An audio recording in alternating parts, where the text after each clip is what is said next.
Praise the lord. ఈయనెవరు మీకు తెలుసుగా? జగమెరిగిన బ్రాహ్మడికి జంధ్యం ఎలా అన్నట్టు హోసన్న మినిస్ట్రీస్ వ్యవస్థాపకుడు బ్రదర్ ఏసన్న గారు నా ఆత్మీయ తండ్రి. నేను ఎక్కువ ఈయన పాటలు అంటే నాకు చాలా ఇష్టం. ఈయన ప్రతి పాటలో కృప కృప అని ఉంటుంది. కాబట్టి ఈయన పుడుతూనే భక్తుడు కాల. కుప్పతొట్టిలో పులిస్త్రాకులు ఎంగిలిస్త్రాకుల్లోనే మెతుకులు ఏరుకుని తిన్నానని తగ్గించుకొని చెప్పిన దైవజనుడు. అందుకే అంత అభివృద్ధి చెందాడు.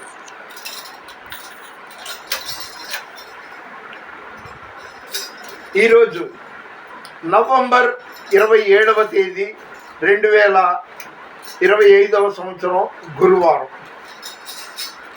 ఇది అన్నపాటే.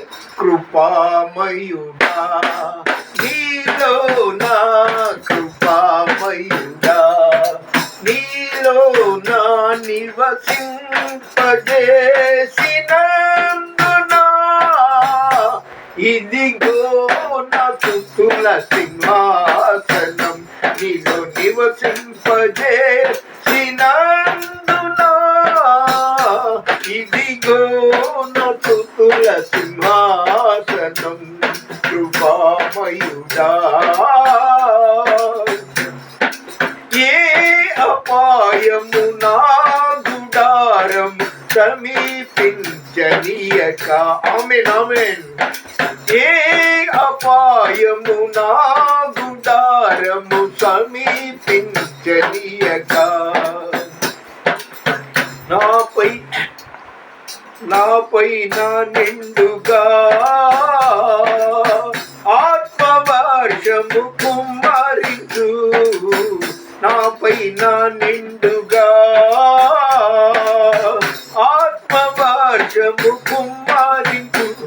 కృపామయుడా నీలో నా కృపామయుడా నీలో నా నివసింపజేసినందునా ఇదిగో నా స్తుతుల సింహాసనం నీలో నివసింపజేసినందునా ఇదిగో నా స్తుతుల సింహాసనం కృపామయుడా. నీలో నిలచి ఆత్మ ఫలములు ఫలించుట కొరకు. నీలో నిలచి ఆత్మ ఫలములు ఫలించుట కొరకు. నీ కృప నన్ను వీడక. శాశ్వత కృప మనకి కావాలి. కృప కృప ఆయన పాటలు ఉంటుంది. నీ కృప నన్ను వీడక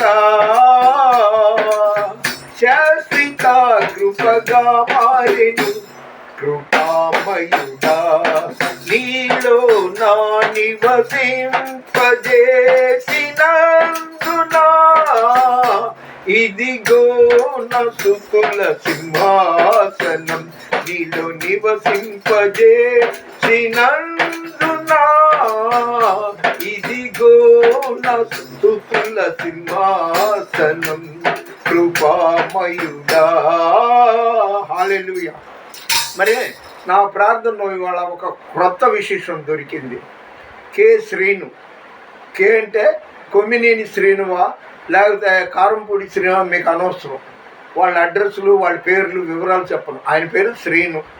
ఏదో కారణాల వల్ల ఆయన ఆటో చెడిపోయింది. ఇది విజయవాడలోనా గుంటూరులోనా ఏలూరులోనా అది కూడా చెప్పను. ఆయన పేరు శ్రీను. ఆయన కోసం నా ప్రార్థనలో ప్రత్యేకంగా జ్ఞాపకం చేస్తున్నాను. ఎందుకంటే పాపం 7-8 వేలు దానికి రిపేర్కి కావాలి. చాలా బాధలు ఉన్నాడు. అలాంటి వాళ్ళ కోసం నేను ప్రార్థన చేస్తే మీరు ప్రార్థన చేస్తే ఎంతో ఆశీర్వాదం. దేవుడు మన అవసరాలు ఏంటో ఆయనకి తెలుసు.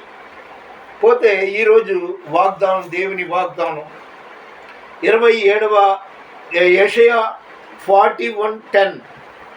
నీతి అను నా దక్షిణ హస్తముతో నిన్ను ఆదుకొందును. నీతి అనే నా దక్షిణ హస్తముతో నిన్ను ఆదుకుందునని దేవుడు చెప్తున్నాడు. కాబట్టి మాట ఇచ్చిన దేవుడు మాట తప్పడు. ఒక మాట చెప్పి ముగించుకుందాం. నీ భారము యెహోవా మీద మోపుము, ఆయనే నిన్ను ఆదుకొను. మనుషులు ఓ 100 రూపాయలు కావాలి, ఒక 1000 రూపాయలు కావాలంటే, అర్రే ఒక గంట క్రితం అడుగుంటే ఇచ్చేవాడిని కదా, ఇందాకే నేను దానికి ఖర్చు ఒట్టిదే, ఇలాంటివి చెప్తుంటారు. ఆయన పక్క గ్యారంటీ. ఒక 5 నిమిషాలు మోకరించి ప్రార్థన చేయగానే నీ అవసరాలు నెరవేర్చడం. నువ్వు భక్తిగా, విశ్వాసంగా, పట్టుదలతో ప్రార్థన చేయి. దేవుడు నువ్వు అడిగిన దానికంటే ఎక్కువ ఇస్తాడు. మరొకసారి చెప్తున్నా, నీ భారము యెహోవా మీద మోపుము, ఆయనే నిన్ను ఆదుకొనును అని కీర్తనలో గ్రంథంలో చెప్తున్నాడు. మన వినికిడిలో దేవుడు ఈ కొన్ని మాటలు దీవించునుగాక. దేవుని పరిచర్యలో మీ రత్నం ఫ్రాన్సిస్. God bless you.